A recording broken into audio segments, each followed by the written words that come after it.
operating as social hubs where people could catch up on gossip, seal business deals, and, in some cases, enjoy additional services for an extra fee. Let's just say some bathhouses were the medieval equivalent of a full-service spa, and leave it at that. Even in rural areas, washing wasn't a rarity. Rivers, lakes, and barrels in courtyards all served the purpose. Soap existed, made from animal fat and lye, and while it wasn't exactly lavender-scented artisanal luxury, it got the job done. Monks had strict washing schedules, and royalty sometimes had private bathrooms complete with heated water.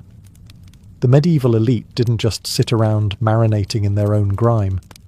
They commissioned elaborate perfumed baths, often with herbs like rosemary, sage, and mint. Basically, they were doing medieval aromatherapy before it became overpriced in modern wellness stores. So why the myth?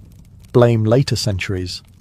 During the Renaissance, and especially after the 16th century, medical theory shifted toward believing that bathing opened the pores and let in bad air. So ironically, people in later eras bathed less than their medieval ancestors. This means your average 14th century baker was probably cleaner than a 17th century French courtier, though he smelled more like bread than expensive cologne. Of course, bathing didn't always mean entire body scrub. Sometimes it was just washing the face, hands, and whatever else was socially necessary to avoid scandal. But the idea that they avoided water altogether is just lazy historical slander.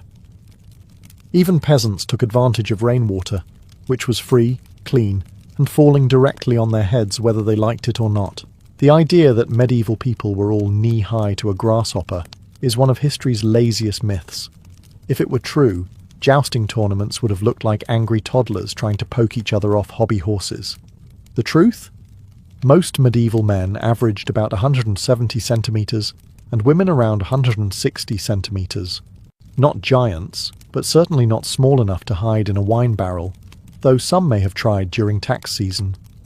Archaeologists have dug up enough skeletons to confirm that the Middle Ages produced plenty of tall individuals, especially among the better-fed classes. Knights weren't exactly ducking under doors, but they weren't clanging their helmets on the lintels either. Part of the confusion comes from medieval architecture. Low doorways weren't designed for little people. They were designed for little heat loss.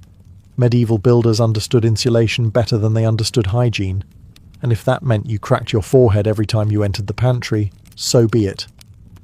Beds were also shorter, but that's because people often slept half upright, which they thought prevented vapours from suffocating them. Of course,